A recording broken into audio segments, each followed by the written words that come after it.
Hello students, welcome to this lecture on the human body, and after this lecture we will be able to learn the following objectives. Explain the nervous system, explain the skeleton systems, define the muscular systems, describe the integumentary systems, explain the circulatory and respiratory systems, define the blood and the lymphatic system, describe the digestive and excretory system, explain the food and nutrition. Now let us start with a brief introduction. Cells. Cells have long been recognized as the simplest units of living matter that can maintain life and reproduce themselves. The human body, which is made up of numerous cells, begins as a single, newly fertilized cell. Tissues. Tissues are somewhat more complex units than cells. By definition, a tissue is an organization of a great many similar cells with varying amounts and kinds of non-living intercellular substance between them. Organs. Organs are more complex units than tissues. An organ is an organization of several different kinds of tissues so arranged that together they can perform a special function. For example, the stomach is an organization of muscle, connective, epithelial, and nervous tissues. Muscle and connective tissues form its wall, epithelial and connective tissues forms its lining, and nervous tissue extend throughout both its wall and its lining. Systems. Systems are the most complex of the component units of the human body. A system is an organization of varying numbers and kinds of organs so arranged that together they can perform complex functions for the body. The picture here clearly shows the types of nervous system in our body. The following video explains the parts and functions of brain. The human brain. The human brain controls all the bodily functions and works like a network that releases messages to different parts of the body. An average human brain weighs about 3 pounds. It has many folds and roots which are used for storing and passing information. The brain is protected with the help of the bones of the skull. The meninges are a cushioned layer of membrane, which, along with the cerebrospinal fluid, protect the brain. The brain is divided into 3 parts, known as the forebrain, the midbrain, and the hindbrain. The forebrain is the largest and most complex part of the brain. It consists of folds and roots and is also referred to as the cerebrum. The forebrain contains information related to human intelligence, memory, personality, emotions, speech, and the ability to feel the mood. The cerebrum is again divided into 2 parts, the left hemisphere and the right hemisphere. The left hemisphere is considered to be logical, analytical, and objective, and the right hemisphere is thought to be more intuitive, creative, and subjective. The midbrain acts as the master coordinator of all the messages going in and coming out of the brain to the spinal cord and is located underneath the middle of the forebrain. The hindbrain consists of the cerebellum and medulla, and it sits underneath the back end of the cerebrum. The cerebellum is responsible for balance, movements, and coordination. The cerebellum means little brain in Latin. The pons and the medulla, along with the midbrain, are often called the brainstem. It sends out and coordinates all of the brain's messages. It also controls other automatic bodily functions like breathing, heart rate, blood pressure, swallowing, digestion, and blinking of the eyes. The different centers of the brain help us to form different activities. The cerebrum helps us in movements of our body. Involuntary actions like the heartbeat, breathing, and swallowing are controlled with the help of the medulla. The following video will help us understand the structure of neuron. The neuron is the functional cell in the nervous system for information transfer. Let us look at the functional structures of a typical neuron. The dendrite receives information input through synaptic contact with other neurons. or it may be differentiated into a sensory ending sensitive to stimuli such as light, chemicals, sound waves, and pressure. The soma is the cell body of the neuron. It contains the nucleus and all the cytoplasmic organelles of a typical cell. It is the living part of the neuron. If the soma is destroyed, the neuron dies. The axon cone, or hillock, is a region of the neuron that is most sensitive to changes in the electrical charge on the neuron membrane. It is the first region of the neuron that exhibits the presence of a nerve impulse called the action potential. The axon is an electrically excitable cytoplasmic filament that conducts the action potential as a self-propagating depolarization. At the axon terminus, axonal arborization is a branching of the axon for communicating with other neurons through synaptic contacts. In addition to neurons, nervous systems contain structural cells called glial cells. Glial cells support the neurons structurally and metabolically and control their chemical environment. Axons are usually covered by a type of glial cell called Schwann cells. Schwann cells form an insulating nerve sheath to prevent axon-axon contact, which could short-circuit electrical impulses. Schwann cells of vertebrate neurons wrap repeatedly around the axon, and the membrane windings tighten down on the axon to form a myelin sheath. The myelin sheath of vertebrate neurons is not continuous and is interrupted at intervals with gaps called the nodes of Ranvier.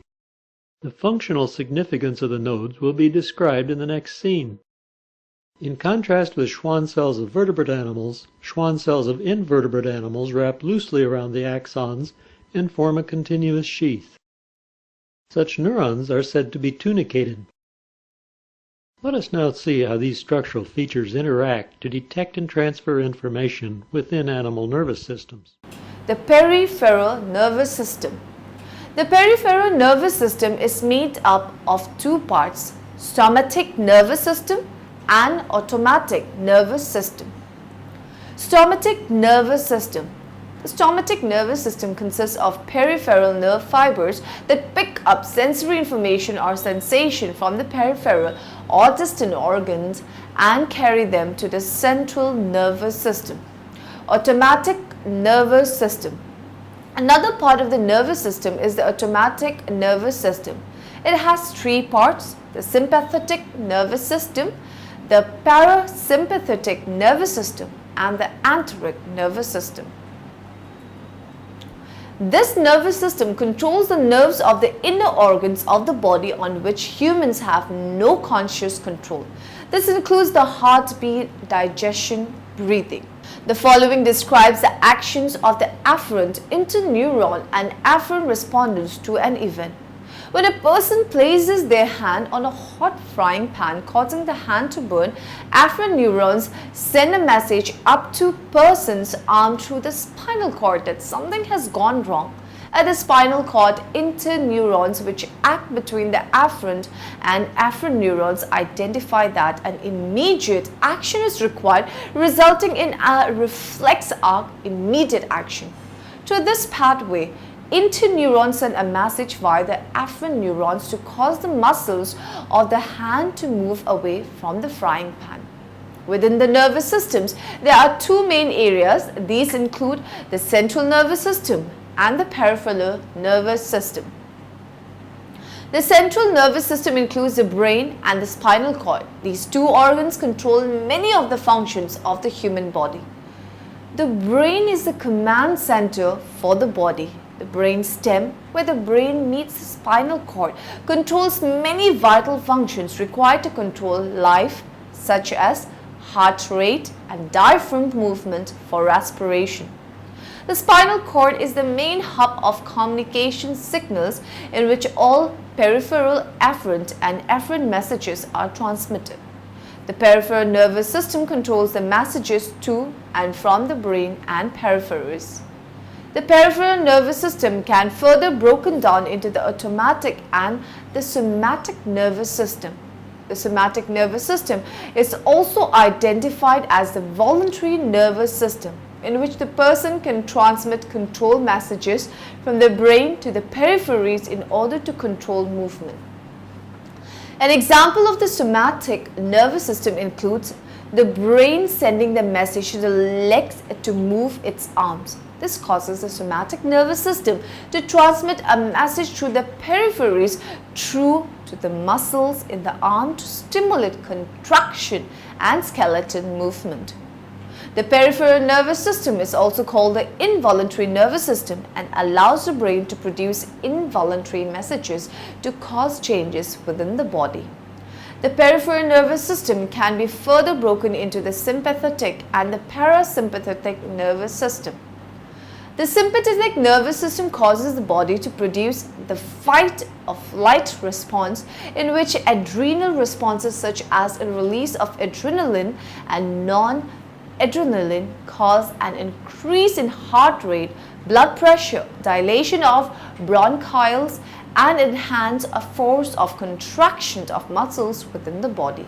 This allows the human body to respond to an emergency.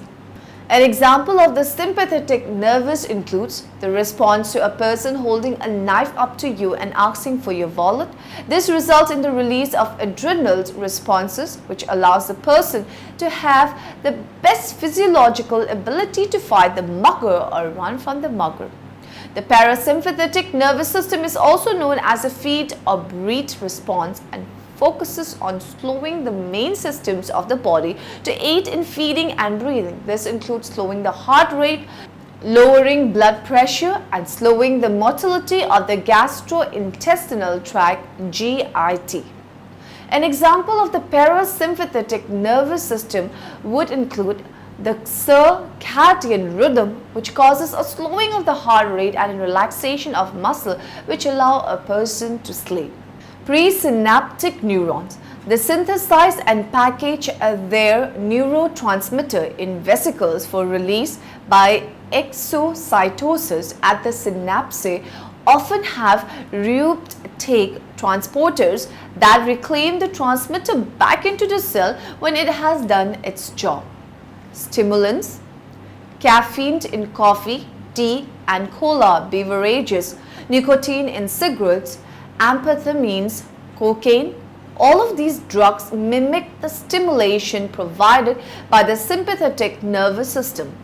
Nicotine binds to a subset of acetylcholine ACH receptors.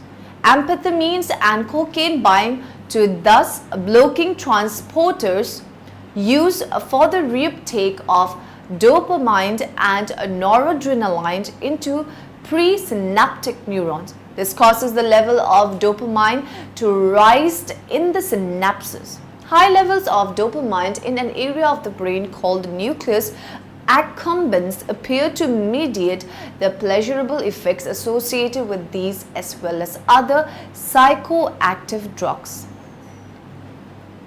The chief medical uses for amphetamines and amphetamine-like drugs are to help people lose weight because they suppress appetite, to help children with attention deficit hyperactivity disorder ADHD to perform better in school. Fen-Phen. Fen-Phen refers to a mixture of two amphetamines-like drugs, fenfluramine, pentermine. Cocaine. Cocaine has been used for thousands of years by certain tribes in the Andes of South America. Cocaine and some of its relatives have legitimate medical uses as local anesthetics, example lidocaine. However, the widespread recreational use of cocaine has created serious social problems. Sedatives. Sedatives induce sleep. Ethanol, beverage alcohol, barbiturates such as phenobarbital, secobarbital, seconal, meprobamide, milton, and equanil. Local anesthetics. These chemical relatives of cocaine act by blocking the voltage-gated Na+ channels of sensory neurons, preventing them from generating action potentials. They are injected or applied topically and block transmission not only in pain-conducting neurons but in others as well. Examples: lidocaine, xylocaine, procaine, novocaine. Inhale anesthetics. They bind to a variety of receptors, example GABA receptors in the brain, hyperpolarizing and thus decreasing the sensitivity of postsynaptic neurons. Opiates. These are substances isolated from the opium poppy or synthetic relatives. They are also called opioids. Example, morphine, codeine, heroin. Fentanyl, a synthetic that is 80 times more potent than morphine. Methadone, oxycodone. Opiates depress nerve transmission in sensory pathways of the spinal cord and brain that signal pain. This explains why opiates are such effective painkillers. Opiates also inhibit brain centers controlling coughing, breathing, and intestinal motility. Both morphine and codeine are used as painkillers, and codeine is also used in cough medicine. Skeleton can be divided into two main types based on the relative position of the skeleton tissues. When these tissues are located external to the soft parts, the animal is said to have an exoskeleton. If they occur deep within the body, they form an endoskeleton. The vertebrate endoskeleton is usually constructed of bone and cartilage. Only certain fishes have skeletons that lack bone. Various structural components make up the human skeleton, including collagen, 3 different types of cartilage, hyaline, fibrocartilage, and elastic, and a variety of bone types: woven, lamellar, trabecular, and plexiform. Axial skeleton. The axial skeleton supports and protects the organs of the head, neck, and torso, and in humans it comprises the skull, ear ossicles, hipped bones, vertebral column, and rib cage. Skull. The adult human skull consists of 8 bones which form the cranium or brain case and 13 facial bones that support the eyes, nose, and jaws. There are also 3 small paired ear ossicles, malleus, incus, and straps within a cavity in the temporal bone. Vertebral column. The vertebral column is an endoskeleton segmented rod of mesodermal origin. It provides protection to the spinal cord sites for muscle attachment, flexibility, and support, particularly in land-based tetrapods where it has to support the weight of the body. Hard, spool-shaped, bony vertebrate alternate with tough but pliable intervertebral discs. Vertebral morphology differs along the length of the column. Sternum and ribs. Jawed fishes have ribs that help maintain the rigidity and support of the coulommic cavity. These ribs typically follow the connective tissue spectra that divide successive muscle groups. In the caudal region, there are often small paired ventral ribs fused on the midline to form the hamal arches. Reptiles have varied rib arrangements ranging from snakes with ribs on each vertebra to turtles with only 8 ribs which are fused to the inside of the carapace. Flying birds and penguins have a greatly enlarged sternum that links the ribs ventrally. In human, there are 12 pairs of ribs which form a strong but movable cage encompassing the heart and lung. Appendicular skeleton. Skeletal system comprises the pectoral and pelvic limb, girdles, and bones of the free appendages. The girdles provide a supporting base onto which the usually mobile limbs attach. Pectoral Girdle. The pectoral girdle has both endoskeleton and dermal components. The dermal components are derived from postopercular dermal armor of primitive fishes and are represented by the clavicles and interclavicles in modern vertebrates except where they are secondarily lost. Endochondral bone forms the scapula. Birds have fused their paired clavicles and single interclavicle to form the wishbone or furcula. Although humans and most other mammals have a coracoid process on the scapula, other tetrapods typically have a separate coracoid bracing the scapula against the sternum and forming part of the glenoid fossa. Pelvic girdle. The pelvic girdle forms by endochondral ossification, that is the conversion of cartilage into bone. In tetrapods, the girdle attaches to the vertebral column to increase its stability and assist in the support of body weight and locomotor forces. Humans, like all other tetrapods, have a bilaterally symmetrical pelvic girdle, each half of which is formed from three fused bones, the atrium, ilium and pubis. A part of each of these elements form the acetabulum, the socket-shaped component of the hip joint that articulates with the femoral head. The muscular system is the biological system of animals, including humans, that allows them to move internally and externally. Muscular system, anatomy. The muscular system is made up of over 600 muscles, nearly all of them attached directly to the skeleton system at least twice. Myology, the study of muscles, determines that each muscle creates its own individual organs. The muscular system contributes to approximately 40% of the body's overall weight in an average-sized individual. Muscle movement occurs when enough muscular impulses direct the muscle to create movement. Muscles have a continuous, although unnoticeable, current of impulses running through them.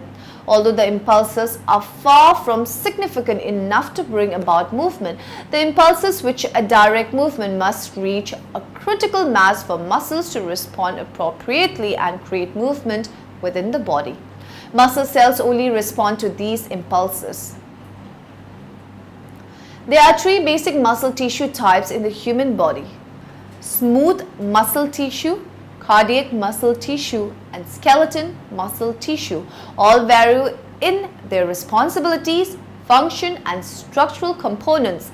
Them all share four basic properties. Irritability refers to the muscle's ability to respond to stimulus, whether the response is basic such as movement or severe such as muscle tearing, damage or breakdown.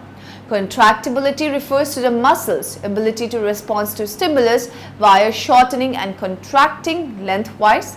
Contracting makes the heart pump. The skeleton muscles create movement and the smooth muscle respond to the body's basic function needs. Extensibility refers to the muscle's ability to be stressed, often beyond their resting position. Natural action of extensibility prepares the muscles for their next contraction.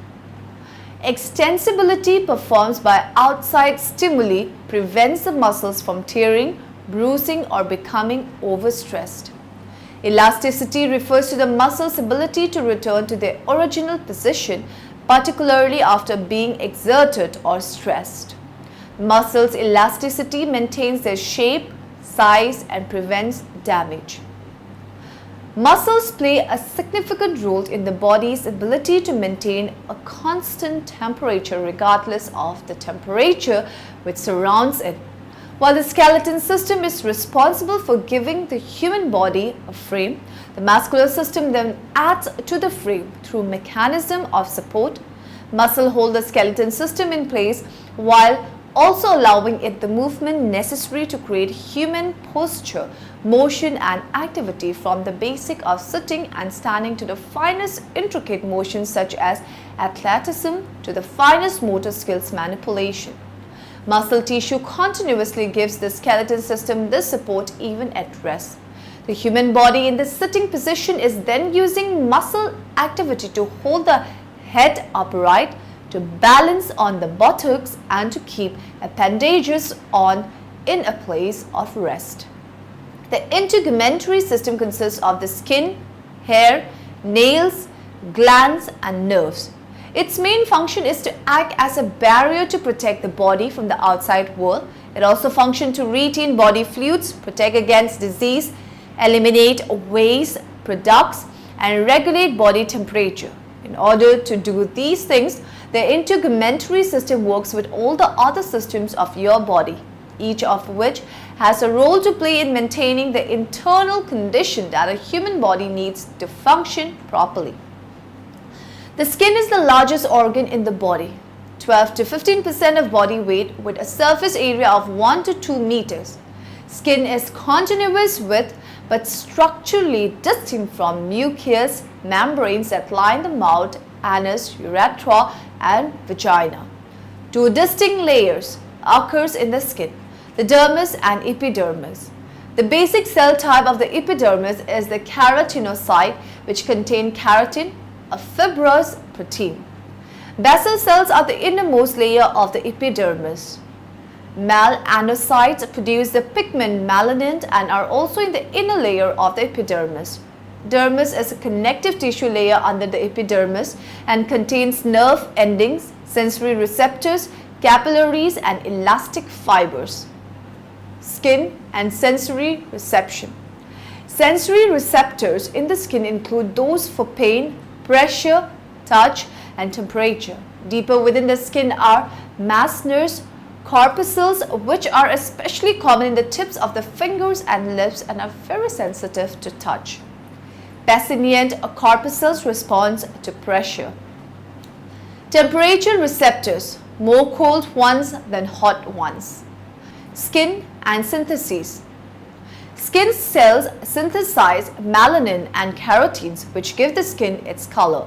The skin also assists in the synthesis of vitamin D. Children lacking sufficient vitamin D develop bone abnormalities known as rickets. The video here will explain the circulatory system in detail. Your heart is a pump. It's a muscular organ about the size of your fist and is located slightly left of center in your chest. Your heart is divided into the right and left side. The division protects oxygen-rich blood from mixing with oxygen-poor blood. Together, your heart and blood vessels comprise your cardiovascular system, which circulates blood and oxygen around your body. In fact, your heart pumps about 5 quarts of blood every minute, and it beats about 100,000 times in one day. That's about 35 million times in a year. Oxygen-poor blood, blue blood, returns to the heart after circulating through your body. The right side of the heart, composed of the right atrium and ventricle, collects and pumps the blood to the lungs through the pulmonary arteries. The lungs refresh the blood with a new supply of oxygen, making it turn red. Oxygen-rich blood, red blood, then enters the left side of the heart, composed of the left atrium and ventricle, and is pumped through the aorta to the body to supply tissues with oxygen. 4 valves within your heart keep your blood moving the right way. The tricuspid, mitral, pulmonary, and aortic valves work like gates on a fence. They open only one way and only when pushed on. Each valve opens and closes once per heartbeat, or about once every second. A beating heart contracts and relaxes. Contraction is called systole, and relaxing is called diastole. During systole, your ventricles contract, forcing blood into the going to your lungs and body, much like ketchup being forced out of a squeeze bottle. The right ventricle contracts a little bit before the left ventricle does. Your ventricles then relax during diastole and are filled with blood coming from the upper chambers, the left and right atria. Then the cycle starts over again. Your heart is nourished by blood too. Blood vessels called coronary arteries extend over the surface of your heart and branch into smaller capillaries. Here you can see just the network of blood vessels that feed your heart with oxygen-rich blood. Your heart also has electrical wiring, which keeps it beating. Electrical impulses begin high in the right atrium and travel through specialized pathways to the ventricles, delivering the signal to pump. The conduction system keeps your heart beating in a coordinated and normal rhythm, which in turn keeps blood circulating. The continuous exchange of oxygen-rich blood with oxygen-poor blood is what keeps you alive. Blood is one of the most important tissues in our body. It consists of red blood cells, white blood cells, leukocytes that fight disease, and platelets, clotting agents, which are all suspended in fluid called plasma. blood has many functions: carrying of oxygen to tissues, supplying nutrients to cells, waste removal, immunological functions, coagulation, messenger function, pH regulation, body temperature regulation, and hydraulic function. Blood is pumped through the body by the heart, gravity, and muscle. Problems with the composition or circulation of the blood can lead to tissue dysfunction and death, as well as a host of other problems in every cell and tissue throughout the body.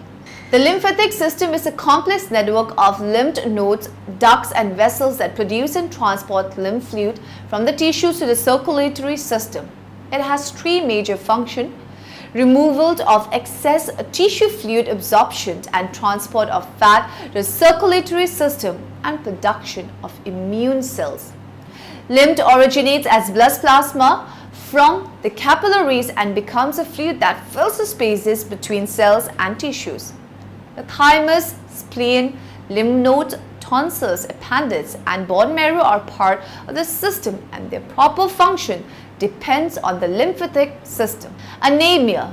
Anemia is characterized by a lower than normal red blood cell erythrocyte counts in the blood. This is usually measured by a decrease in the amount of hemoglobin present, the red oxygen transporting pigment in blood cells.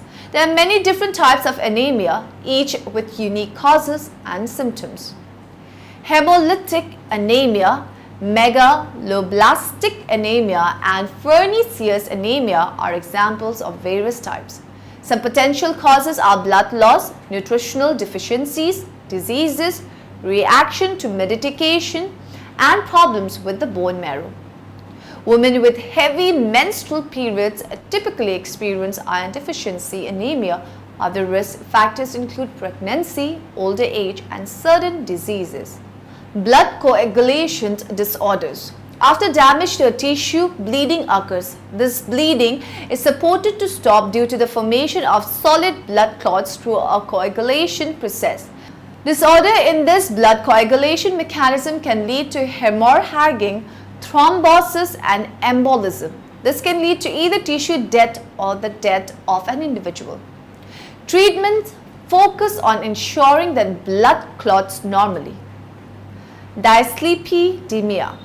Dyslipidemia refers to a disruption of the amount of lipids, fats in the blood due to a disorder of lipoprotein metabolism. In Western societies, this is usually due to an increased concentration of lipids, hyperlipidemia, due to diet and lifestyle. Dyslipidemias are detected by elevated levels of cholesterols and lipoproteins in the blood. Diabetes is often associated with this disease. Hemophilia. Hemophilia is a bleeding illness in which it takes a long time for blood to clot, causing abnormal bleeding. Hemophilia A is due to a deficiency lack of the blood clotting factor 8. This disorder is caused by an inherited X chromosome linked recessive trait, so males are primarily affected, though women can be carriers. Symptoms include excessive bleeding and are often diagnosed during infant circumcision. Hemophilia B is a hereditary blood coagulation disorder caused by a deficiency of the blood plasma protein called factor 9 that affects the clotting property of blood. It also primarily affects males.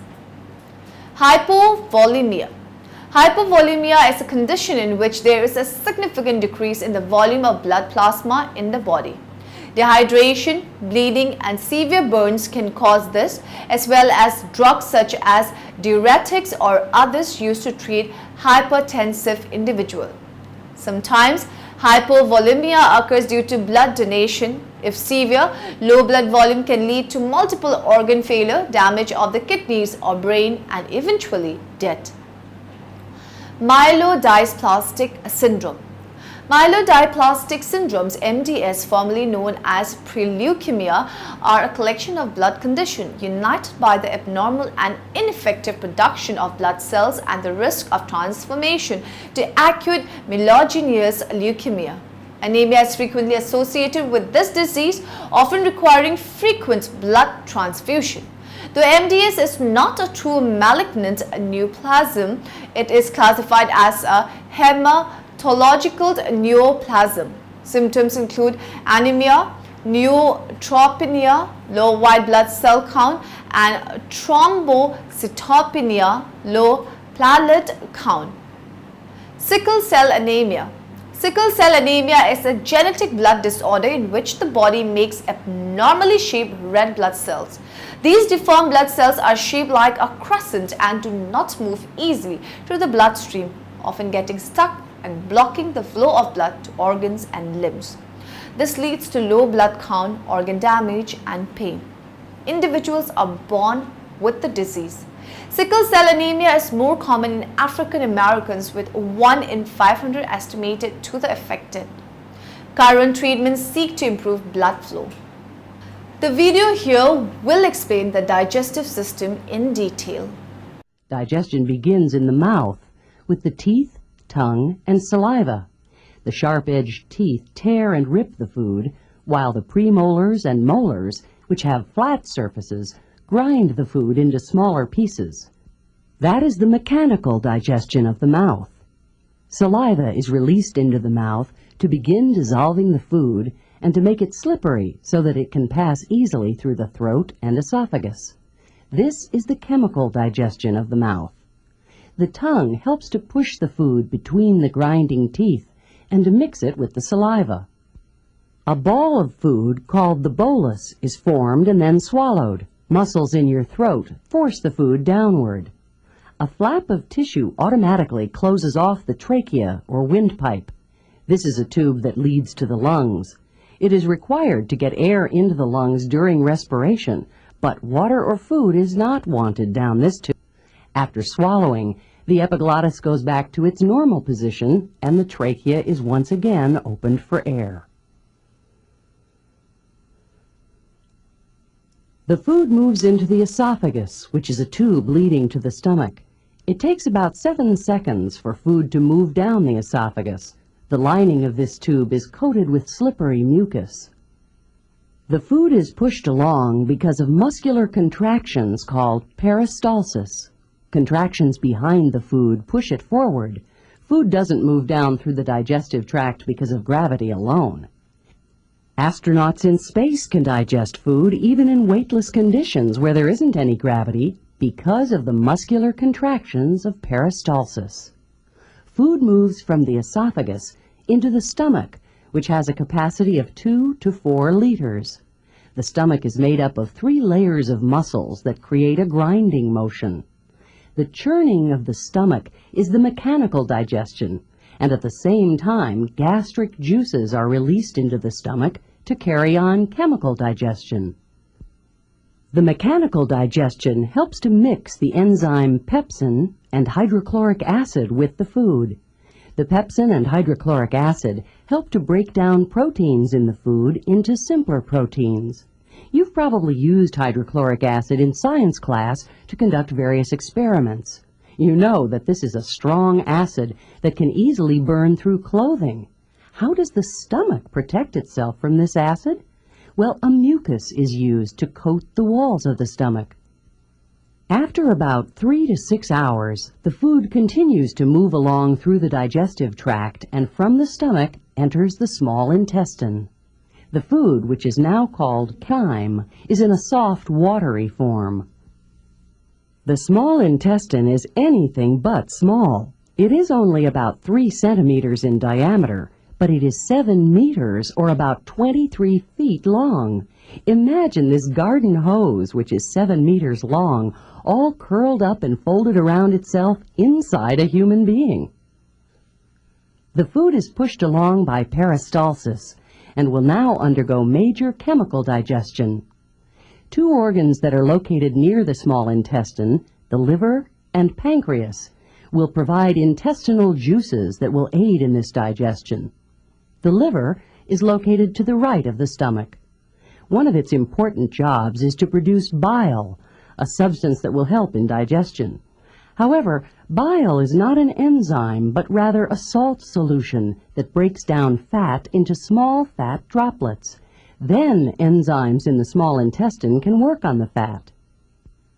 When the bile is made, it is sent and stored in the gallbladder until it is needed in the small intestine. The pancreas is located between the stomach and the small intestine. It manufactures a substance called pancreatic juice. This juice contains many enzymes which will act on the chyme. The pancreas also produces sodium bicarbonate, which will neutralize the acidity of the chyme as it comes from the stomach into the small intestine. It takes anywhere from 3 to 5 hours for food in the small intestine to be digested.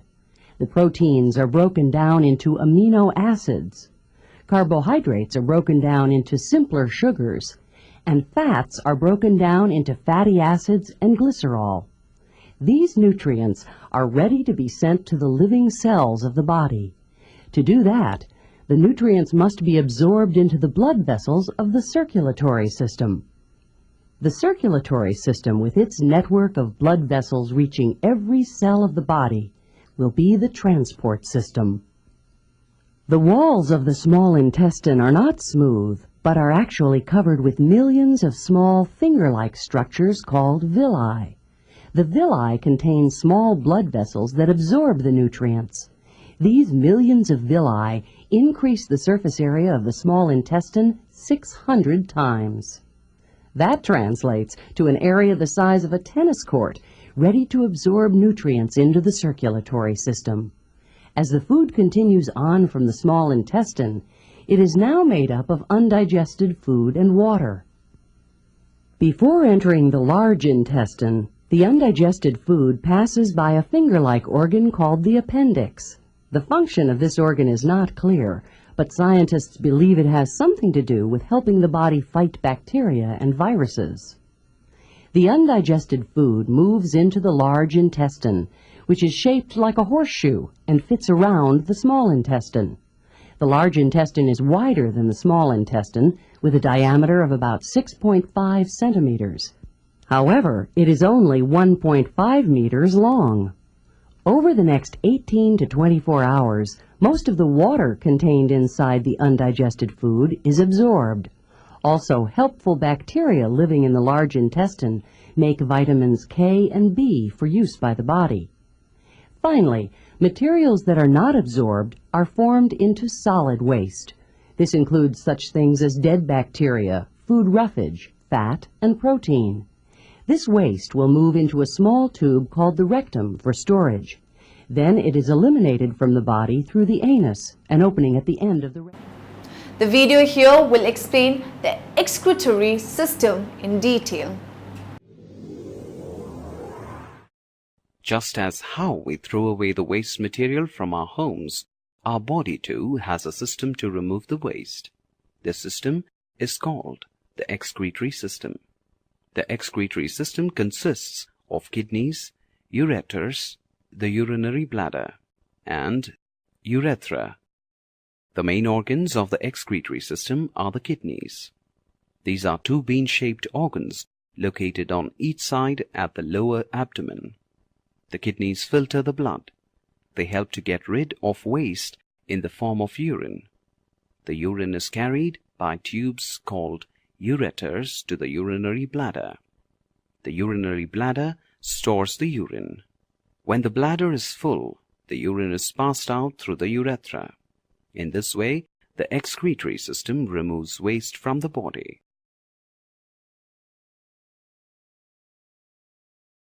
A detailed anatomy of the kidney is shown here.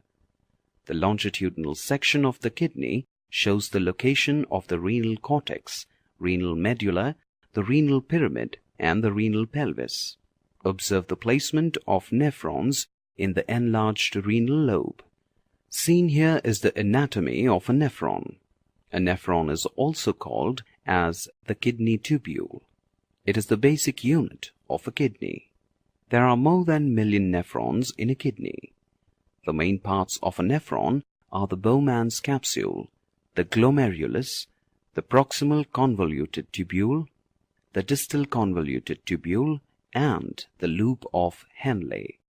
An enlarged view of the Bowman's capsule with the glomerulus may be observed here. Food is made up of any substance composed of carbohydrates, water, proteins and fats either eaten or drunk by any animal including humans to give energy or help build up the body for growth. Key concepts of the food pyramid. Use the food pyramid for the food choices. Chose lean meat and low-fat dairy products. Saturated fats should not exceed 10% of calories. Base fat intake on the calorie needs. There are three general groups of hormones. These are classified by chemical structure, not function.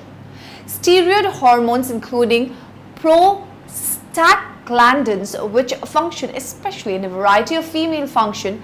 Aspirin inhibits synthesis of prostaglandins, some of which cause cramps, and the sex hormones, all of which are lipids made from cholesterol. Amino acid derivatives like epinephrine, which are derived from amino acids, especially tyrosine, and peptide hormones like insulin, which is the most numerous diverse group of hormones. The hypothalamus and pituitary gland. The pituitary gland is called the master gland, but it is under the control of the hypothalamus. Together, they control many endocrine functions. One non-sex hormone secreted by the posterior pituitary is antidiuretic hormone or ADH. This hormone helps prevent excess water excretion by the kidneys. Ethanol inhibits the release of ADH and can thus cause excessive water loss. That is also part of the reason why a group of college students who go out for a pizza and a pitcher of beer need to make frequent trips to the restrooms. Diuretics are chemicals which interfere with the productions of or action of ADH, so the kidneys secrete more water.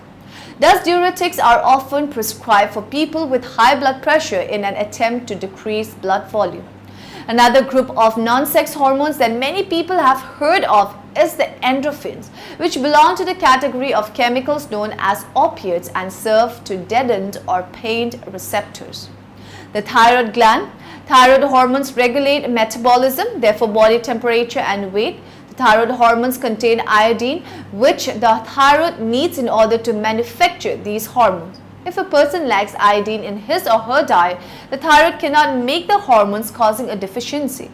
In response to the body's feedback loops calling for more thyroid hormones, the thyroid gland then enlarges to attempt to compensate. This disorder is called goiter. Dietary sources of iodine include any ocean foods because ocean-dwelling organisms tend to accumulate iodine from the seawater. The pancreas. This organ has two functions. It serves as a ducted gland secreting digestive enzymes into the small intestine. The pancreas also serves as a ductless gland in that the islets of Langerhans secrete insulin and glucagon to regulate the blood sugar level. The alpha islet cells secrete glucagon, which tells the liver to take carbohydrate out of storage to raise a low blood sugar level. The beta islet cells secrete insulin to tell the liver to take excess glucose out of circulation to lower a blood sugar level that is too high. If a person's body does not make enough insulin and or there is a reduced response of the target cells in the liver, the blood sugar rises, perhaps out of control, and we say that the person has diabetes mellitus. The adrenal glands. These sit on top of the kidneys. They consist of two parts, the outer cortex and the inner medulla. The medulla secretes epinephrine, adrenaline, and other similar hormones in response to stressors such as fright, anger, caffeine, or low blood sugar. Cortex secretes corticosteroids such as cortisone. Corticosteroids are well known as being anti-inflammatory, thus are prescribed for a number of conditions. However, these are powerful regulators that should be used with caution. Medicinal doses are typically higher than what your body would produce naturally. Thus, the person's normal feedback loop suppress natural secretion, and it is necessary to gradually taper off the doses to trigger the adrenal glands to begin producing on their own ground. Because the corticosteroids suppress the immune system, their use can lead to increased susceptibility to infections. Yet physicians typically prescribe them for people whose immune systems are hard at work trying to fight off some pathogen. The gonades are sex organs. In addition to producing gametes, the female ovaries and male testes, singular testes, also secrete hormones. Therefore, these hormones are called sex hormones. The secretion of sex hormones by the gonads is controlled by pituitary gland hormones such as FSH and LH. While both sexes make a sum of each of the hormones, typically male testes secrete primarily androgens including testosterone. Female ovaries make estrogen and progesterone in varying amounts depending on where in her cycle a woman is. In a pregnant woman, the baby's placenta also secretes hormones to maintain the pregnancy. Immunity. Humans have three types of immunity: innate, adaptive, and passive. Innate immunity. Everyone is born with innate or natural immunity, a type of general protection. Many of the germs that affect other species do not harm us. For example, the viruses that cause leukemia in cats or distemper in dogs do not affect humans. Innate immunity works both ways because some viruses that make humans ill, such as the virus that causes HIV or AIDS, do not make cats or dogs sick. Adaptive immunity.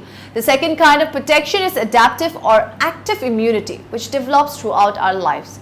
Adaptive immunity involves the lymphocytes and develops as people are exposed to diseases or immunized against diseases through vaccination. Passive immunity. Passive immunity is borrowed from another source and it lasts for a short time. For example, antibodies in a mother's breast milk provide a baby with temporary immunity to diseases the mother has been exposed to. This can help protect the baby against infection during the early years of childhood. Problems of the immune system. Disorder of the immune system fall into four main categories: immunodeficiency disorder, primary or acquired; autoimmune disorders in which the body's own immune system attacks its own tissue as foreign matter; allergic disorder in which the immune system overreacts in response to an antigen; cancer of the immune system. Immune system disease list. Under active immune system: immune deficiency condition, SCID, AIDS; overactive immune system, allergies, food, drug, insect sting, particularly substance, anaphylaxis, asthma; autoimmune diseases.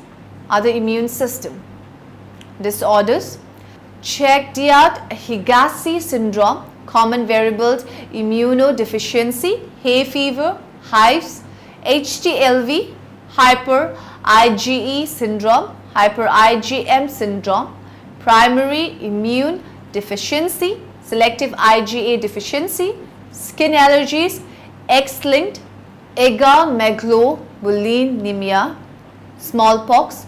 This variola virus had many forms and continues to be a required vaccination for many countries. Smallpox in its worst forms, hemorrhagic and flat, had the highest fertility rates with only a 10% or less chance of survival. Fortunately, this disease has been the only one on this list to be completely eradicated from nature since it is only contagious through humans. Typhoid fever, perhaps one of the least lethal diseases on this list, the fatality rate of typhoid fever is only 10 to 30%. But the symptoms show up in stages over a period of 3 weeks and most cases are not fatal. That said, the disease can stay dormant in a person who has overcome it and then be passed on to another person. The most famous case of this was the American cook in the early 1900s known as Typhoid Mary Mallon. Influenza. Perhaps the scariest virus on this list is one that anyone anywhere can contract: influenza. Luckily, the flu is easily identified and in most countries easily combated. However, young children and the elderly are particularly susceptible to flu, and the most famous strain was the Spanish flu, which was estimated to have killed 2 to 5% of the human population in 1918 to 1990. Thankfully, that strain has never been seen again. However, the flu virus is famous for mutating from animals to humans. Bubonic plague. This plague is transmitted through infected fleas and kills about 70% of its victims in 4 to 7 days. The most well-known epidemic was the Black Death in medieval times, when it was rumored to have killed about 25 million in Europe alone and another 50 million across the world. The bubonic plague is often characterized by swollen lymph nodes, though the modern world has seen few breakouts. Cholera. Normally, a human gets cholera from eating or drinking infected food or water, and untreated, the disease will progress from massive diarrhea to shock in 4 to 12 hours and possibly death within 18 hours or several days. Luckily, with oral rehydration therapy, a person can survive from cholera. However, in its most severe form, cholera can kill within 3 hours. But good sanitation practices can curb an outbreak. Anthrax. While anthrax has been used as a biological weapon before, a person dies from anthrax after inhalation of the spores or through eating or coming in contact with animals that have ingested the spores. Once contaminated, the bacteria quickly multiplies and kills its host by producing two lethal toxins that can take from 2 days up to a month from the cold-like symptoms, which then lead to serious breathing problems, shock, and the eventual fatality. Large amounts of antibiotics have been shown to be able to stop the disease. A vaccine is known. Then again, there are also antibiotic-resistant strains of anthrax. Malaria. This vector-borne infectious disease still has outbreaks of more than 500 million per year, with anywhere between 1 to 3 million deaths when not treated properly. Fortunately, with treatment, a person with malaria can expect a full recovery, though like many of the diseases on this list, there is no vaccine. However, it has been noted that the deaths caused by malaria occur on average about 1 every 30 seconds. SARS, Severe Acute Respiratory Syndrome, SARS, has been only one major outbreak in Asia a few years ago. Ebola, known to be devastating to both humans and animals, Ebola will kill a person within a week to 2 weeks, usually from multiple organ failure or hypovolemic shock. HIV or AIDS. Human immunodeficiency virus HIV leads to acquired immunodeficiency syndrome AIDS, which cripples a human's immune system. AIDS has been categorized as an epidemic by the CDC, and the life expectancy has been extended despite the lack of a vaccination or cure.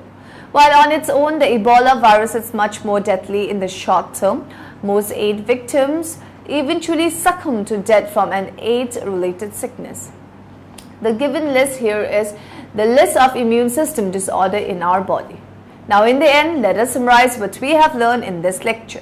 Cells have long been recognized as the simplest units of living matter that can maintain life.